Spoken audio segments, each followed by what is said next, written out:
Era el año 1961.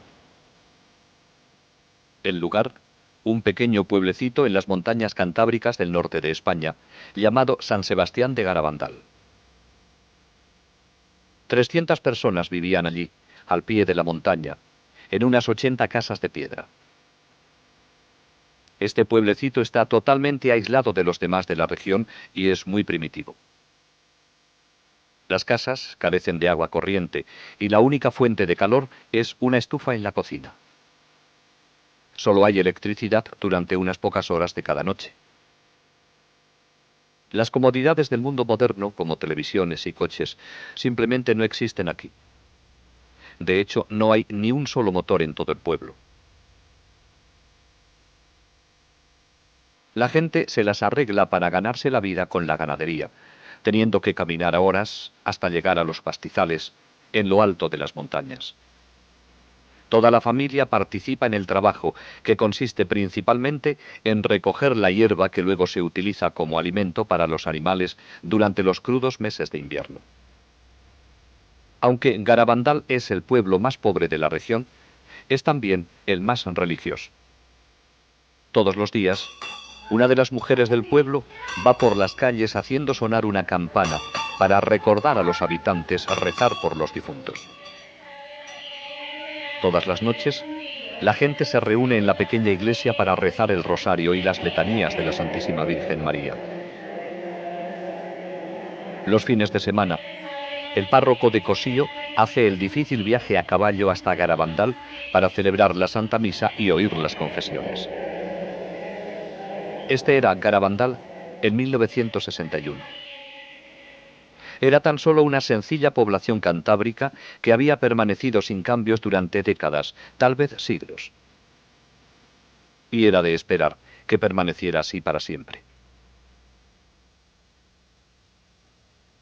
Estas 4 niñas eran tan típicas como todas las demás del pueblo y vivían felices en su montaña. Conchita González, de 12 años.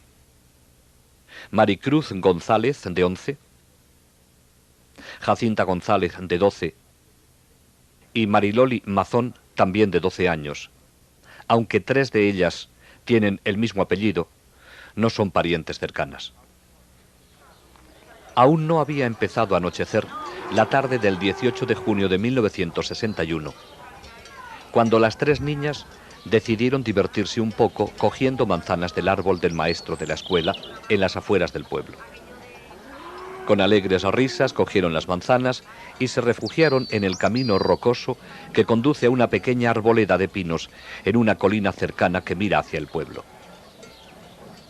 De repente, mientras se deleitaban comiendo las manzanas, oyeron un sonido como de trueno.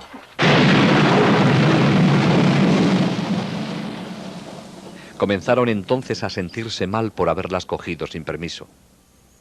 De repente, Conchita echó la cabeza hacia atrás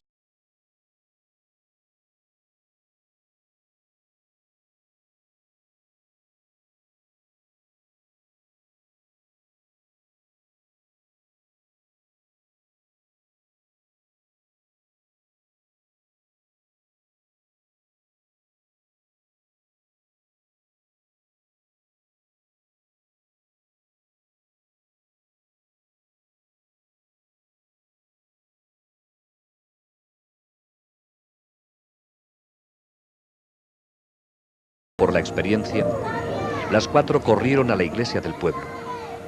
Un amigo las vio y les preguntó la razón de su palidez. «Es porque acabamos de ver un ángel», contestaron. Al poco tiempo, todo el pueblo hablaba sobre lo ocurrido, aunque nadie creía que realmente hubieran visto un ángel. Durante los siguientes días, las niñas vieron nuevamente al ángel y él les habló la primera vez el 1 de julio. ¿Sabéis por qué he venido? Es para anunciaros que mañana la Santísima Virgen se os aparecerá como Nuestra Señora del Monte Carmelo.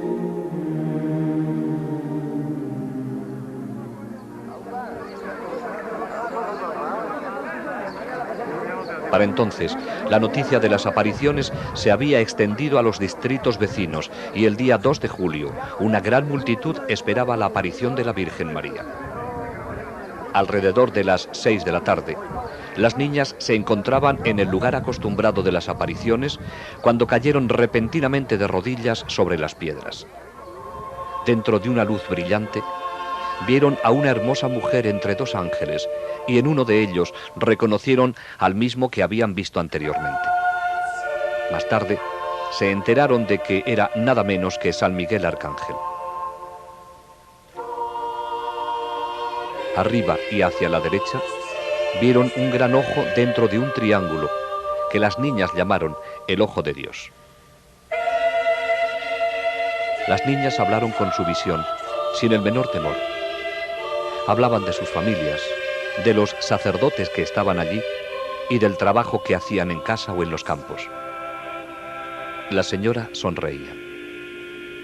Conchita dijo que era como hablar con su madre después de que hubiera estado lejos durante un viaje y acabara de regresar. Después del éxtasis, la gente naturalmente quiso saber cómo era la señora. En su diario, Conchita nos da esta descripción. La Virgen viene con un vestido blanco, manto azul, corona de estrellucas doradas. No se le ven los pies. Las manos estiradas con el escapulario en la derecha. El escapulario es marrón. El pelo largo, color castaño oscuro ondulado, la raya en medio, la cara alargada, la nariz alargada y fina, la boca muy bonita con los labios un poquito gruesos. El color de la cara es trigueño, más claro que el del ángel, diferente a la vez, muy bonita. Una voz muy rara, no sé explicarla. No hay ninguna mujer que se parezca a la Virgen, ni en la voz ni en nada.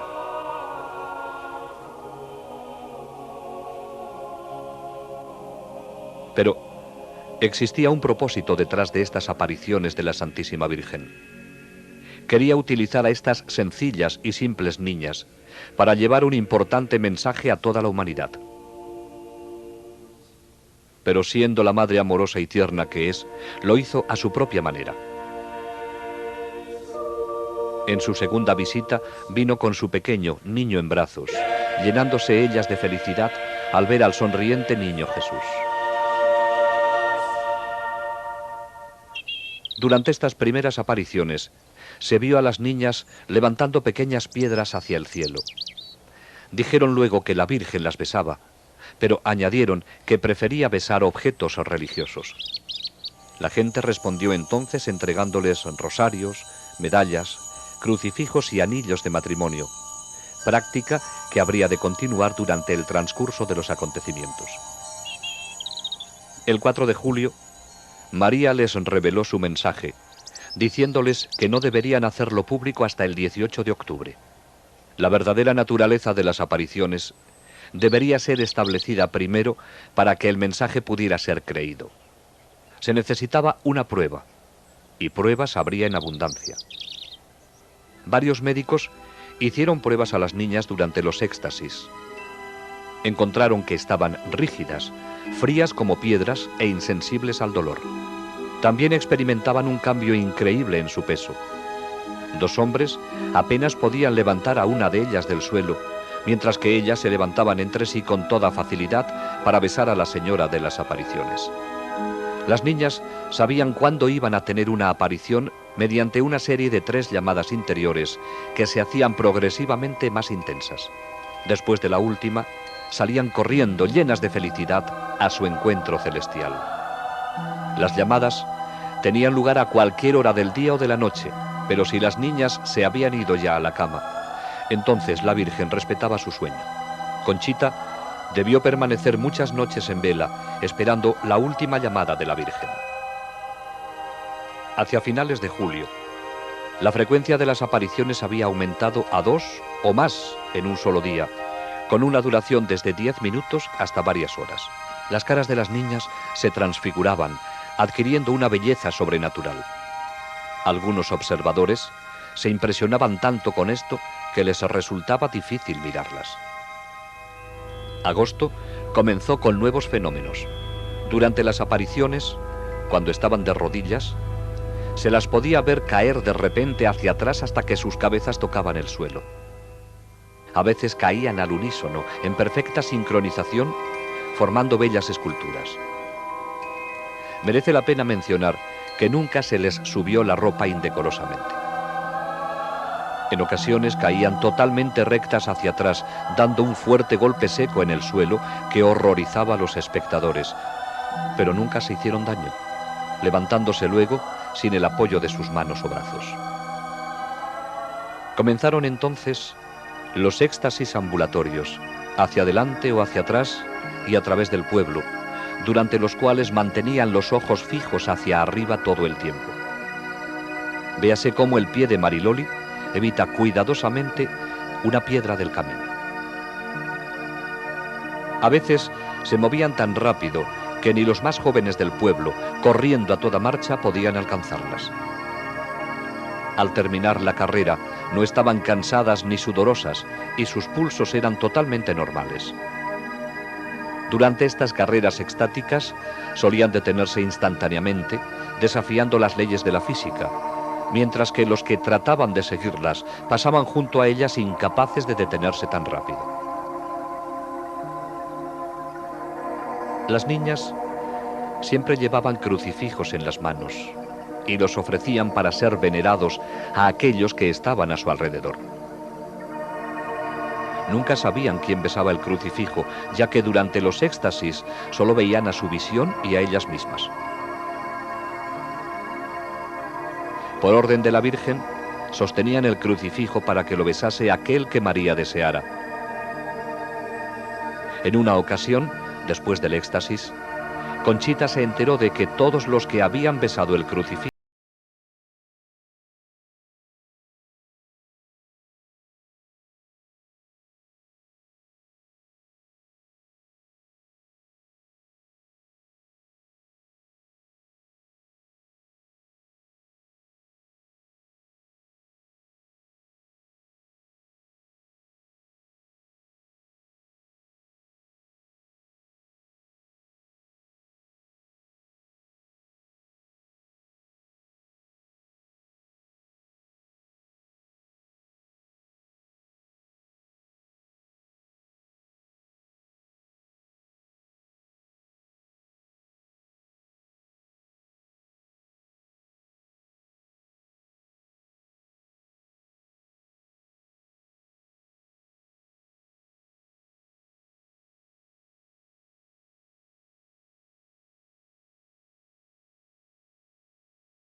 ¡Milagro! ¡Milagro! ¡Milagro! ¡Milagro!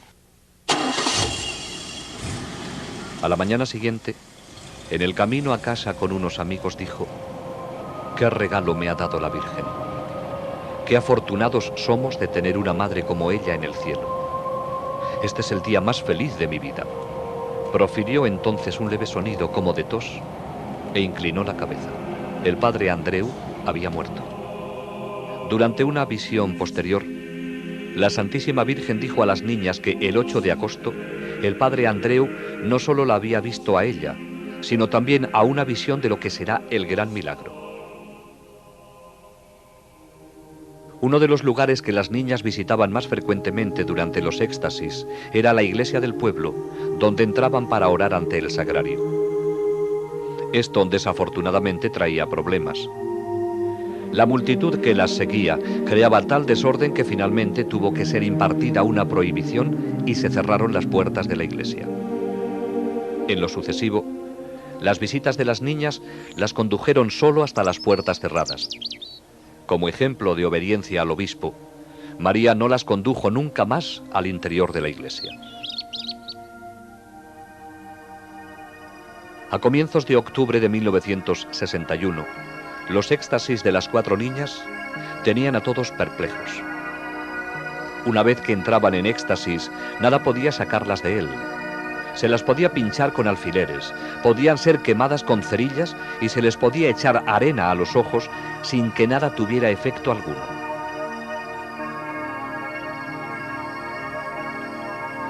Las poderosas luces de las cámaras, disparadas a corta distancia, no las hacían parpadear. En sus marchas hacia adelante y hacia atrás, se movían con precisión y velocidad, sin siquiera mirar hacia dónde iban. Eran especialmente impresionantes sus descensos nocturnos hacia atrás, desde los pinos hasta el pueblo, a velocidades increíbles.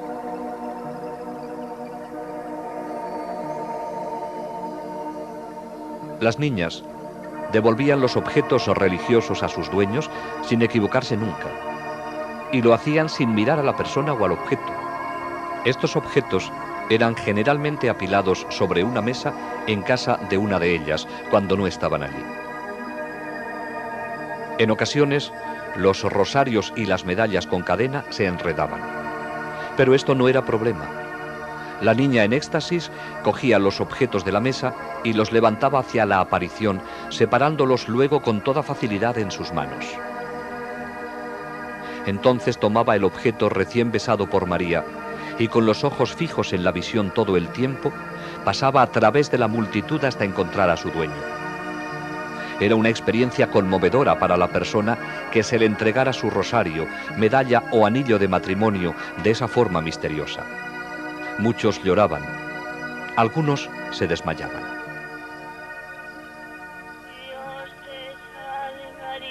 Durante los éxtasis, las niñas lloraban como nunca lo habían hecho antes. Oigamos una grabación original de dos niñas rezando el Ave María, mientras contemplaban a aquella persona a quien está dedicada esta antigua oración. Y bendito es el fruto de tu vientre, Jesús. Santa María, Madre de Dios, ruega por nosotros pecadores, ahora y en la hora de nuestra muerte. Amén. Cantaban himnos que no habían aprendido y con la ayuda de María componían canciones bellísimas. Oh Virgencita del Carmen, cuánto gusto nos has dado con aparecerte a nos con tu niño tan salado.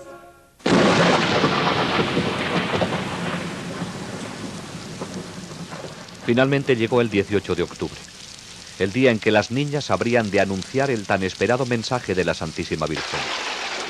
Era un día de apariencia apocalíptica, con rayos y truenos, lluvia y frío. No obstante, cientos de personas hicieron el sacrificio de estar allí en ese día tan importante. El tiempo pasó y muchos se fueron. Finalmente, el mensaje fue leído en voz alta en los pinos, a la multitud que aún permanecía allí. Hay que hacer muchos sacrificios, mucha penitencia, visitar al Santísimo. Pero antes tenemos que ser muy buenos. Y si no lo hacemos nos vendrá un castigo.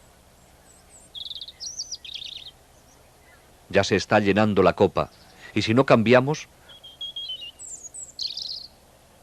nos vendrá un castigo muy grande.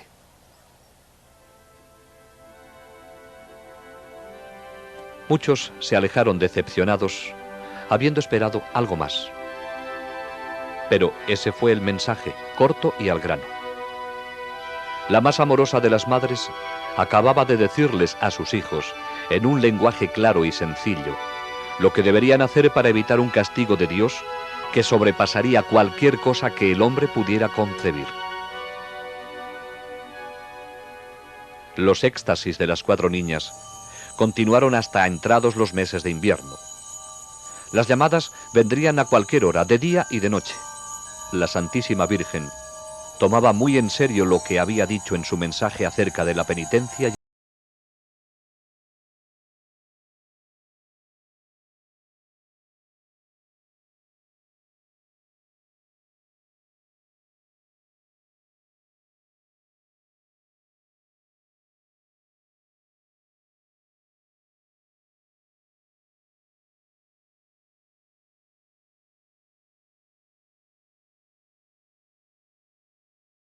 Y de San Miguel, continuaron durante la primavera y el verano de 1962. San Miguel les traía la comunión invisible en aquellos días en que no había un sacerdote disponible para hacerlo. Les enseñó cómo hacerlo con respeto. Primero venía la preparación, luego la comunión y por último la acción de gracias. Pero los sacerdotes se mostraban escépticos acerca de estas comuniones invisibles. ¿Cómo podían ellas recibir la comunión de un ángel cuando solo un sacerdote tiene la potestad de consagrar? Las niñas se lo preguntaron al ángel, quien les contestó que él tomaba las hostias de los tabernáculos de la tierra. No existía un solo lugar en el mundo que pudiera compararse ni remotamente con Garabandal durante esa época. La Santísima Virgen parecía haberse apoderado del pueblo entero. Conducía a las niñas por todas y cada una de sus calles. En ocasiones cantaban el rosario mientras caminaban junto con las personas que las acompañaban. Todos los hogares fueron visitados. Cuando las niñas, durante un éxtasis, llegaban a una casa en la que había alguien enfermo en cama, se arrodillaban para rezar ofreciéndole el crucifijo. Al entrar en la casa de alguien que hubiese enviudado, recitaban oraciones delante de la foto del difunto o hacían la señal de la cruz sobre la cama vacía. También iban al cementerio, donde extendían el crucifijo a través de las barras de la reja de entrada. Acontecimientos de la mayor importancia se estaban desarrollando en esta pequeña población española. Aunque nadie se dio cuenta en ese momento, la Santísima Virgen María nos estaba preparando para la tormenta que estaba a punto de desencadenarse sobre la Iglesia. Ella había venido personalmente para reafirmar todas las verdades y enseñanzas de la Iglesia. Todo cuanto María hizo con las niñas estaba infundido de profundo significado para todos los cristianos. Durante los éxtasis, oraban en las más variadas posiciones, de rodillas, de pie, sentadas, caminando o acostadas. La Virgen nos estaba recordando que podemos estar siempre con Dios y con ella, sin importar dónde estemos ni lo que estemos haciendo. Nuestro Señor y nuestra Madre del Cielo quieren formar parte de todo cuanto hacemos, tanto si estamos en casa, en nuestro trabajo o conduciendo un coche. Cuando los taxis que traían a la gente a Garabandal aparcaban en el pueblo, las niñas en éxtasis se acercaban y trazaban la señal de la cruz sobre el parabrisas con los crucifijos. Nada era insignificante para la Virgen. Se interesa hasta por nuestras vacas, dijo una vez Mariloli después de un éxtasis. María nos enseñó a través de las niñas cómo debemos actuar con nuestros vecinos. Si una de las niñas perdía un zapato durante las caminatas por el escabroso terreno, la Virgen le pedía a otra que se lo pusiese. A veces las niñas se separaban mientras iban en éxtasis por el pueblo. Al encontrarse de nuevo en otro lugar, se abrazaban todavía en éxtasis. Siempre que caminaban juntas en éxtasis, lo hacían tomadas de la mano o del brazo.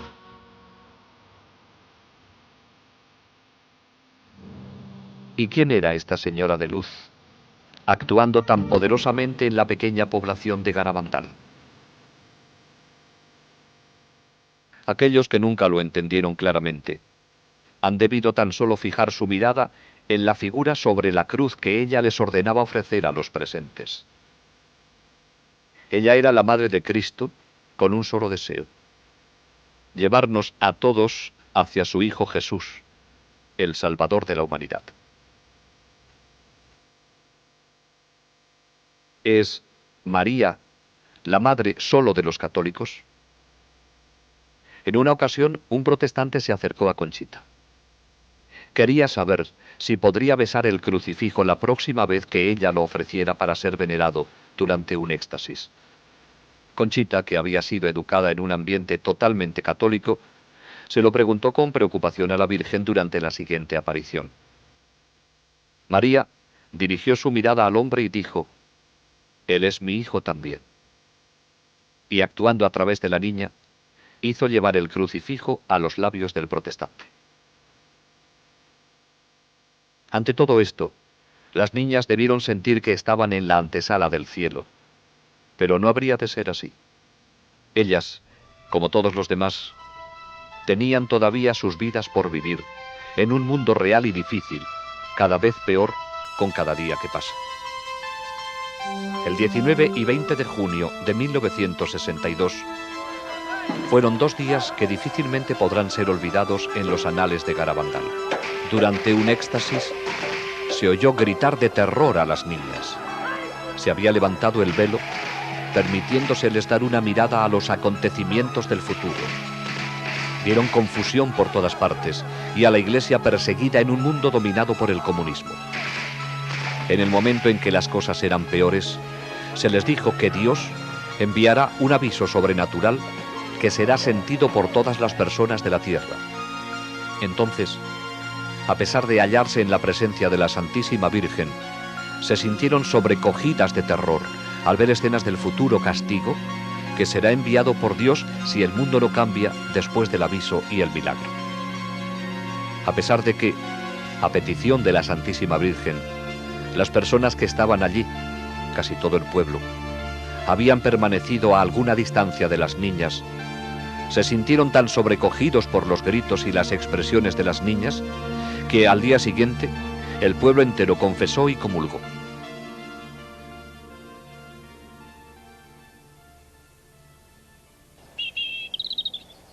Durante algún tiempo, las niñas habían suplicado a la Santísima Virgen y a San Miguel obrar un milagro para convencer a aquellos que aún no creían. Finalmente, San Miguel dijo a Conchita que en un día específico, según lo había determinado la Virgen, la comunión invisible que ella recibía se volvería visible sobre su lengua. Conchita lo llamó alegremente milagruco, ya que ella pensaba que la hostia que recibía era siempre visible. Varios centenares de personas se encontraban en el pueblo cuando finalmente llegó el día anunciado por Conchita con 15 días de anticipación. Pero la espera fue larga y cansada. Muchos se descorazonaron y se fueron. Entonces, alrededor de la 1:30 de la madrugada del 19 de julio, Conchita salió de su casa en éxtasis, dio la vuelta a la esquina y con la multitud apretándose contra ella, cayó de rodillas en una calle vecina. Conchita sacó entonces la lengua. Aquellos que estaban a poca distancia de ella afirman que estaba vacía. De repente, más rápido de lo que puede detectar el ojo humano, una hostia blanca y brillante se materializó sobre la lengua de la niña. Un hombre de negocios de Barcelona, con una cámara de cine prestada y sin más iluminación que la que le prestaba una linterna de pilas, rodó algunas escenas mostrando la hostia sobre su lengua. Era este un milagro anunciado con anterioridad y registrado en una película que servía de prueba de la autenticidad de los acontecimientos de Garabandal. En octubre de 1962, a 1400 kilómetros de Garabandal, comenzaba a desarrollarse otro suceso de profundas repercusiones dentro de la Iglesia, sin precedente en tiempos modernos. El Papa Juan XXIII había dado comienzo al Concilio Vaticano II. Surgió entonces la pregunta natural: ¿existía alguna relación entre este acontecimiento eclesiástico monumental y los maravillosos hechos que estaban ocurriendo en un pueblecito del norte de España? La respuesta es un contundente sí, aunque el completo significado de esta relación solo podrá ser comprendido en el futuro.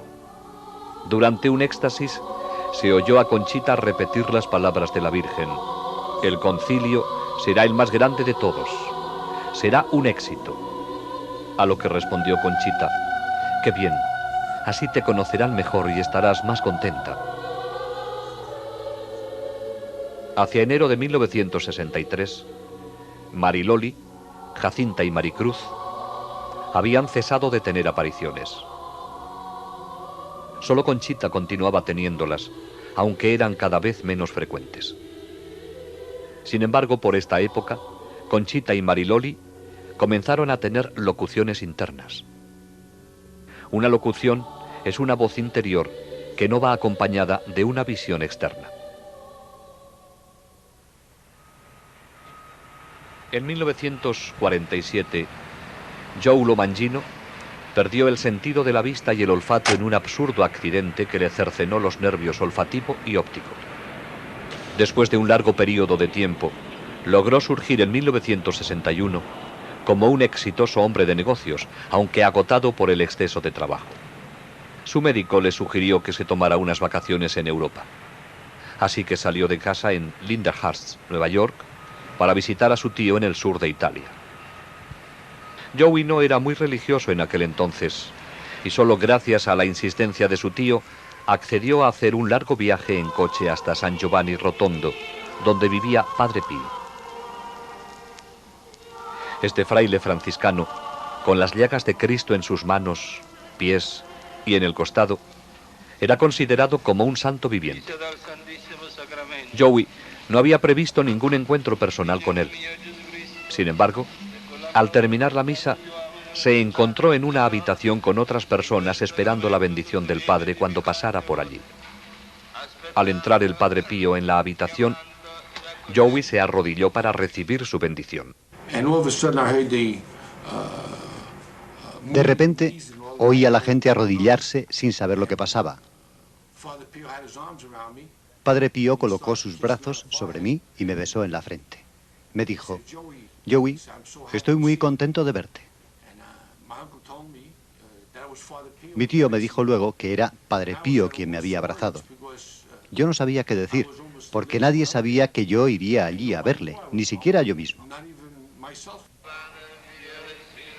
Joey quedó profundamente impresionado y 2 años más tarde regresó a San Giovanni. Esta vez decidió confesarse con Padre Pío. Fui al confesionario en que estaba el Padre Pío y me arrodillé en el reclinatorio con el Padre Pío sentado frente a mí. Me tomó la mano, así. Yo estaba asombrado pensando en los confesionarios americanos con paneles. Entonces, estando de rodillas, con mis manos entre las del Padre Pío, me dijo en italiano: Joey, confiésate. Y para ser franco, estaba entristecido porque no estaba llevando una vida adecuada. Me quedé atónito. No supe qué decir. Entonces, el Padre Pío me tomó la mano, así, y me dijo: confiésate. Pero de nuevo encontré muy difícil hablarle. Entonces, en perfecto inglés me dijo: Joey, ¿recuerdas cuando estuviste en un bar con una mujer llamada Bárbara? ¿Recuerdas los pecados que cometiste? Y en perfecto inglés pasó a decirme las personas con las que había estado, los sitios a los que había ido y los pecados que había cometido. Naturalmente, estaba sudando, pero Dios me concedió la gracia de entender que si tenía que soportar todo aquello para volver a ser feliz, merecía la pena. Creía realmente que el Padre Pío podría ayudarme. Entonces, cuando llegó al fondo de todos mis pecados, después de lo que me parecieron 1000 años, me dijo en italiano: ¿estás arrepentido? Y yo le dije: sí, lo estoy, Padre Pío. Entonces me dio la absolución. Los ojos me daban vueltas en la cabeza y comencé a frotarlos, así. La cabeza me daba vueltas y yo seguía frotándome los ojos. De pronto, mi mente se aclaró totalmente y me puso su mano estigmatizada sobre los labios, así. Besé su estigma y me dio una ligera palmada en la cara, diciéndome en italiano: Joey, un poco de paciencia y valor, y vas a estar bien. Tenía 33 años, pero me sentía como si tuviera 16. Tenía el firme propósito de corregirme, lamentaba todos los pecados que había cometido durante mi vida. Me sentía tan bien y tan limpio que no quería involucrarme con nadie por temor a que, solo al hablar, pudiera perder la gracia que había recibido. Pero aún había una gracia más para Joey, mientras se arrodillaba con otras personas para recibir la bendición del Padre Pío. Cuando tuve el accidente aquí, en 1947, perdí el sentido del olfato. Todo esto está suturado. Y esta es una fractura de 3 pulgadas sobre la frente. No solo perdí mis ojos, sino el olfato. Cuando me arrodillé para recibir la bendición del Padre Pío, sentí una fragancia de rosas que provenía de la sangre de sus manos. Al percibirla me sorprendí y me eché hacia atrás contra la pared. con los brazos levantados, así, para protegerme. No sabía qué pasaba. Padre Pío bajó mi mano y me dijo en italiano: Joey, no tengas miedo. Y me tocó así, en el puente de la nariz. Mi sentido del olfato fue restablecido después de estar sin él desde el día del accidente, en junio de 1947, 16 años atrás. Joey estaba lleno de paz y felicidad y no quería abandonar San Giovanni. No obstante, su compañero de viaje le recordó que tenían el compromiso de pasar parte de sus vacaciones en un lugar llamado Garabandal. Cuando Mario me recordó que teníamos que irnos a Garabandal, le dije: Mario, ¿cómo sabemos que es verdad? A lo mejor no es una aparición verdadera. Tal vez es un truco del demonio para hacerme perder las gracias que acabo de recibir. Preguntémosle a Padre Pío. Entonces él dijo: ok. Siempre habíamos tenido una magnífica acogida por parte de los religiosos con los que residía Padre Pío, así que fuimos donde estaban ellos y les dije: quisiera hablar con Padre Pío, ¿es posible? Y el religioso dijo: oh sí, Joey. Hicimos las maletas y volvimos más tarde, ese día, para encontrarnos con Padre Pío en el claustro. Al arrodillarme, le dije al Padre Pío: ¿es cierto que la Virgen se está apareciendo a 4 niñas en Garabandal? Y él dijo: sí. Dije entonces: Padre Pío, ¿debo ir allí? Y él dijo: sí, ¿por qué no? Y así es como ocurrió. Debido a que Padre Pío me aseguró que la Virgen se estaba apareciendo allí, dándome su autorización para ir, no tuve miedo y fui. La primera de muchas visitas de Joey Lomangino a Garabandal fue en febrero de 1963. En aquellos días, especialmente durante el invierno, una de las únicas formas de llegar al pueblo era en carreta de bueyes. No pasó mucho tiempo antes de que Joey se encontrara y conociera a las niñas a quienes la Virgen se había aparecido, quedando inmediatamente impresionado por su sencillez y sinceridad. Conchita habría de convertirse en una buena amiga. Joey se quedó también impresionado por el mensaje y sintió la necesidad de hacerlo conocer. Sin embargo, se sentía impedido por su ceguera. Me dije: ¿qué puedo hacer para hacer conocer al mundo al Padre Pío y el mensaje de Garabandal? ¿Qué puedo hacer? ¿Qué puede hacer un ciego? Nunca estuve en una obra de teatro en el colegio de lo tímido que era. Joey regresó a casa. Tenía un álbum de fotos de Padre Pío y de las 4 niñas en éxtasis, con explicaciones en relieve bajo cada foto. Visitaba las casas de sus amigos y familiares, dándoles explicaciones sobre el famoso estigmatizado y sobre los hechos admirables que estaban ocurriendo en Garabandal. De esta pequeña semilla habría de surgir un apostolado a través del mundo entero.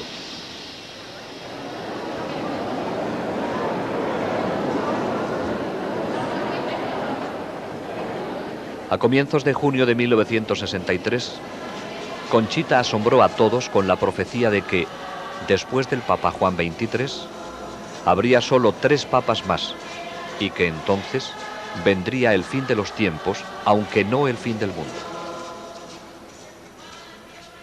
El 19 de marzo de 1964,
en Garabandal. Primero vendrá el aviso.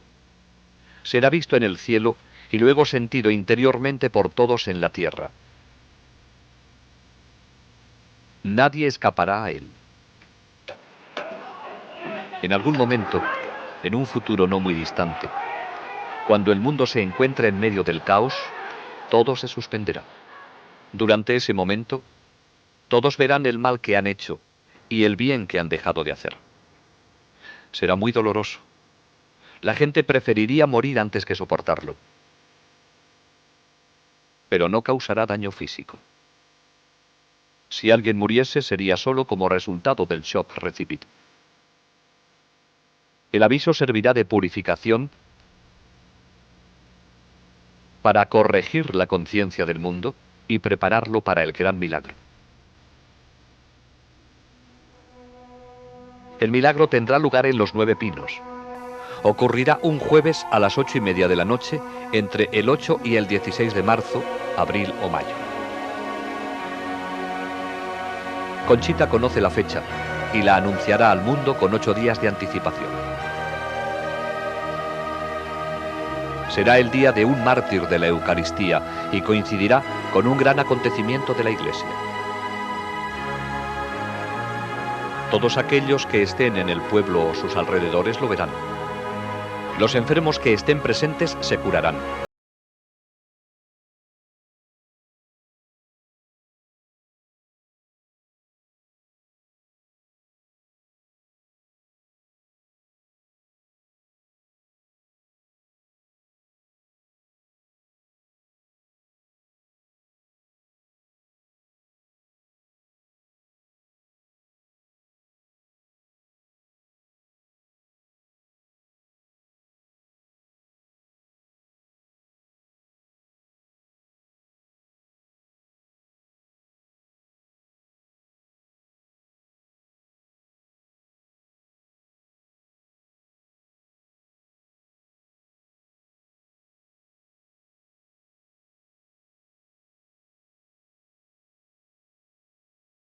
El 18 de junio de 1965, miles de personas llenaron la pequeña población de Garabandal para presenciar el éxtasis de Conchita y oír el segundo y último mensaje de la Virgen. De nuevo tendrían que esperar. Ya tarde, siendo de noche, Conchita entró en éxtasis. Ofreció el crucifijo a 3 personas para que lo besaran. San Miguel le dio entonces el mensaje de la Santísima Virgen. Como no se ha cumplido y no se ha hecho conocer al mundo mi mensaje del 18 de octubre, os diré que este es el último. Antes, la copa se estaba llenando. Ahora está rebosando. Muchos cardenales, obispos y sacerdotes van por el camino de la perdición, y con ellos llevan a muchas más almas. A la Eucaristía cada vez se le da menos importancia. Debemos evitar la ira de Dios sobre nosotros con nuestros esfuerzos. Si le pedís perdón con vuestras almas sinceras, Él os perdonará. Yo, vuestra madre, por intercesión del Arcángel San Miguel, os quiero decir que os enmendéis. Ya estáis en los últimos avisos. Os quiero mucho.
Lo que la Virgen dijo acerca de los objetos besados se ha vuelto realidad.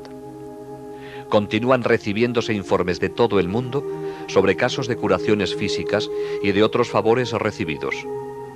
Muchos de ellos han venido de una medalla que Conchita dio a Joey Lomangino y que ha sido venerada por miles de personas en todo el mundo durante los muchos años de actividad apostólica de Joey. ¿Y qué dice la ciencia de los acontecimientos de Garabandal? Más de 40 médicos han examinado a las niñas en diferentes momentos. El pediatra Dr. Celestino Ortiz las estudió durante 22 días consecutivos. Fuera de los éxtasis las encontró normales y equilibradas.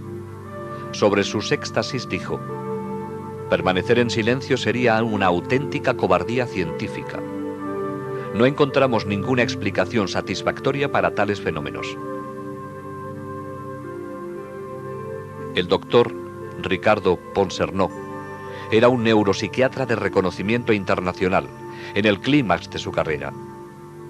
Efectuó los más exhaustivos exámenes a las niñas en un periodo de 12 días.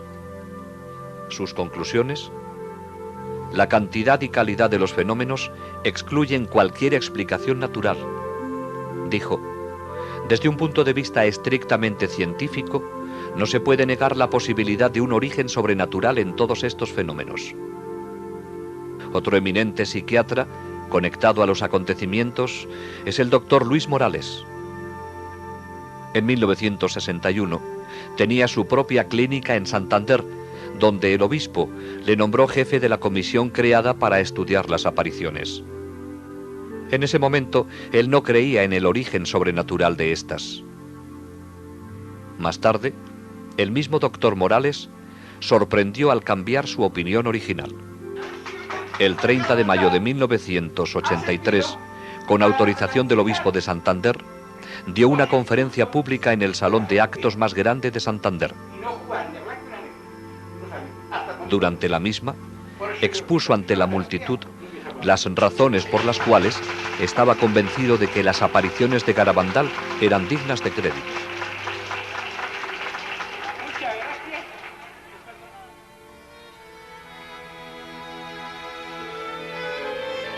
Desde los primeros días de las apariciones, las niñas quisieron ingresar en la vida religiosa.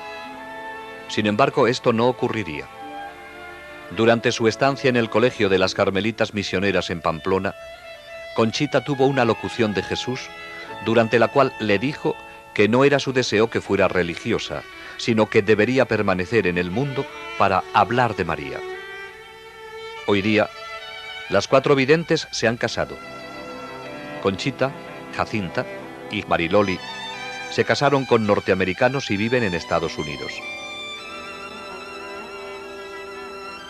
Maricruz permaneció en España y en 1971 se casó con Ignacio Caballero. Viven en Avilés y tienen 4 hijos. Conchita se casó en 1973 con Patrick Kina de Nueva York, donde viven con sus 4 hijos. Mariloli se casó en 1974 con Francis Lafleur de Massachusetts. Tienen 3 hijos.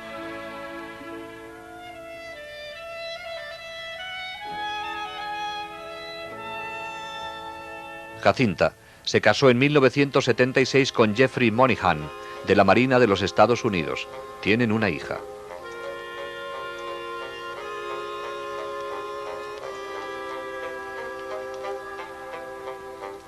Joey Lomangino sorprendió a todos cuando se casó con Marilyn Luther de Michigan en 1977. Joey continúa su labor de apostolado en Nueva York como esposo y padre de 2 hijos, Joseph y John.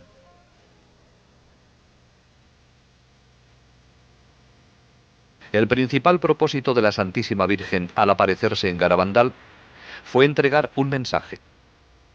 Pero además de este mensaje, hizo un énfasis tan especial en otros puntos que estos llevan mensajes implícitos en sí mismos.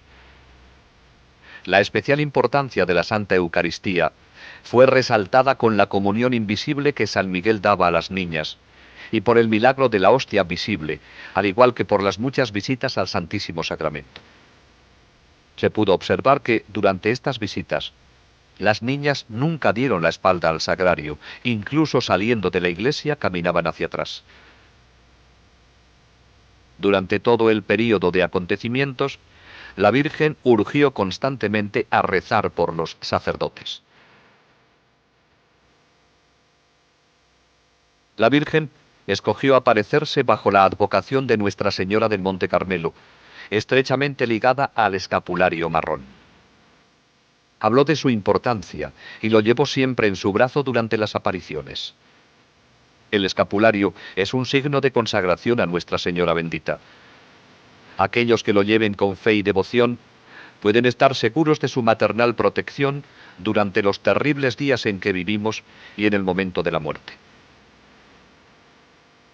El rosario fue algo muy importante dentro de los acontecimientos de Garabandal.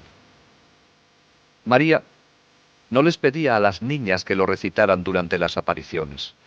Se lo ordenaba. Les enseñó primero los misterios y luego cómo decir las oraciones lentamente, pensando en lo que decían. Una vez que lo aprendieron, solo las acompañaba durante el vlog.